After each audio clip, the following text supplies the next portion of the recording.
Hello, Luz. How are you? Good, Kevin. How's it going? Good, good. So today I've got Luz Lluncor, who manages our Downey branch. And Luz, how long have you been with American Pacific for?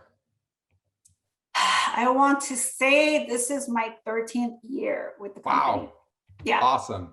Thank you for being so loyal, and you're an awesome employee to have with APM too. So thank thanks, you. Kevin.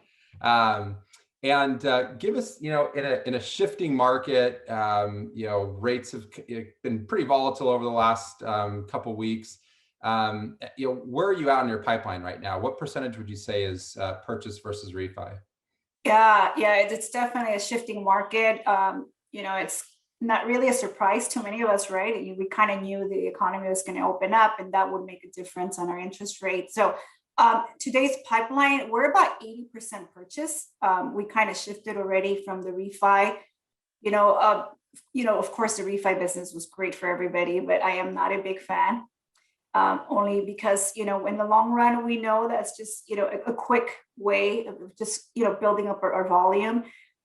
So we're staying healthy as far as a pipeline with 80% of purchase money right now. So it's good. It's a good feeling. You've seen the cycles before, right? The ups and downs, and so purchase is Absolutely. always Yeah. better. 21 years in the industry. I've seen Yeah. them, I think, I want to say three times now. I Yeah. actually entered the industry in 98 when it was REO's 13% rate. So I've kind of seen that wave coming a couple of times now. Yeah. Well, hey, what I wanted to talk with you about today is you have a desk rental, and I get the question a lot of times of hey Kevin, like what is it like to be in a desk rental, and this agent Hmm. wants to partner with me. You're someone that stands out to me. You've done it, and you've done it successfully now. How long have you been with the desk rental that you have today? How long have you been with them for? 3 years. Yeah, 3 years today. I think we're a little bit over now that we're just celebrating their third anniversary this year, fourth anniversary coming up. So I've been with the current agreement for quite some time now, actually, since they just opened up their office. So it was perfect timing for me. And now, would you agree that they take a little bit of work? Absolutely. Yeah, Yeah. they do. It's like really, if you really want to be in depth all in into your agreement, it's really a partnership, right? I mean, you can take it as just a desk agreement and here's my business cards, and hope that someone's going to call you. You have to be fully vested in being part of their culture, being part of their mindset, their goals, what are their values as an organization. It's really completely different than just being on the field and dropping off a business card or having one partnership per office. Yeah, it's definitely a big investment in your part.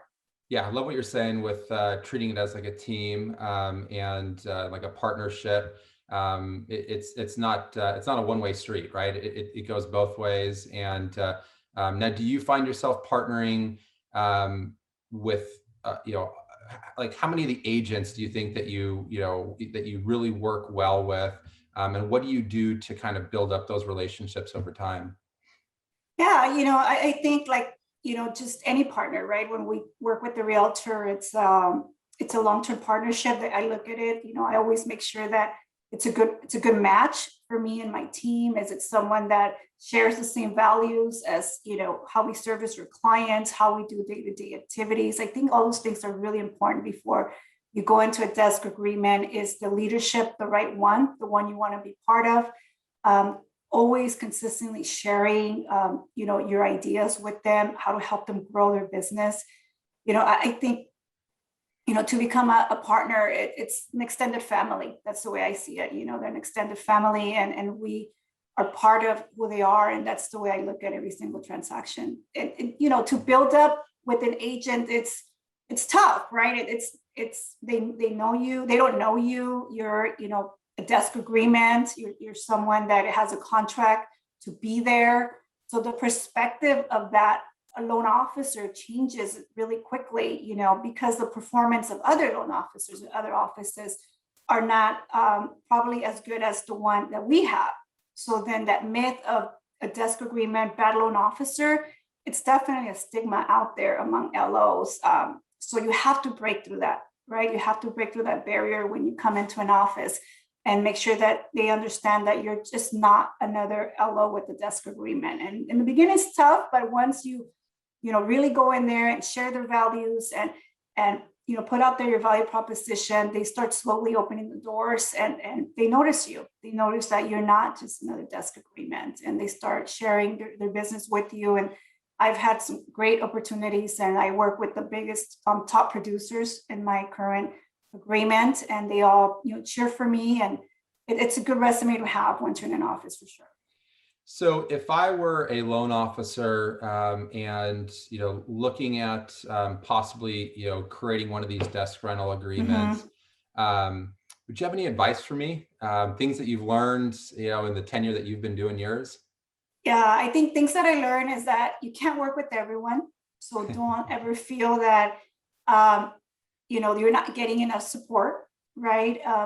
Just by stats, if we can gain 25 to 30% of production from those desk agreements, Okay. we already have a big win. If you have more, it's only through time and sticking it out for many years where you'll gain a higher market share. I think just don't feel bad about the first year not having that rate of success. If you're lucky, they start opening the doors for you right away.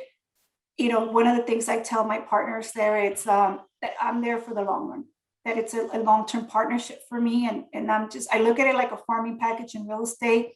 Third year, I gain 20%, fourth year, 5% more, fifth year, another 5%, and hoping that as years go by, I earn a larger market share. But I would just say, give it all, 100% of what you want to do. Make sure that you understand their core values. I think that's really important. Understand your audience, and then, complement to that, and don't expect immediate results. I think that's the biggest one. I do have a loan officer in one of the offices that I work with. And, same thing, I tell him, I encourage him not to give up, just work really hard, and the results will come because they're not going to be there the first year or two. Just be patient. I think that's awesome feedback, right? Because I think a lot of loan officers go into it expecting that, hey, I'm now the preferred lender in this office. I'm automatically going to get all the business. And that's so far from how it works. And everything you're saying is totally true. You go in there, you're 100% committed, and knowing that this is a long-term investment for both sides.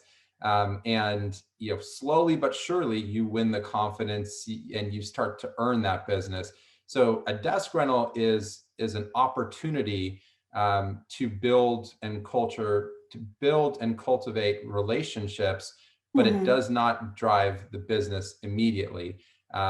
Over time, like you said, 25%, then maybe you get a little bit more, maybe it's 30%, maybe it's 35%. But in the long run, it absolutely can pay off for you. Yeah. And I think always reevaluate, don't take it for granted. Having an agreement doesn't give you the entry gateway to business. So, I think the responsibility, yes, of course, the broker wants you there for a reason. They picked you because they feel like you're adding value to that organization. So don't take that for granted. Always reevaluate, why you're there, and who's the leadership, and talk to them, have an open conversation as what you can do to improve your services. How can you contribute more to the organization? Because just having that agreement, that desk agreement, that's just a minimal contribution of what you can do more. So for me, I think that's how I've been successful there. It's by doing that consistently. It's like, what can I do different? Like, how can I help the new agents, or see what's already in that current environment and give suggestions. They're listening, they're there, they're picking you for a reason. Just myself and other affiliates do the same, and then collaborate with other. Some organizations might have one or two lenders or three lenders at their office, and they're not your competitors or your colleagues. You're working for one big reason. It's to help them succeed. So collaborating with other, affiliates within the organization, it's a key point as well. I love everything you're saying. That right there is why you're so successful at what you do. Appreciate you giving me a couple minutes, Luz. I know you're a busy person. Thank you very much. I appreciate it. And we'll be talking soon. Thanks, Kevin. Talk to All you right. soon. Bye. Thanks, Liz. Bye.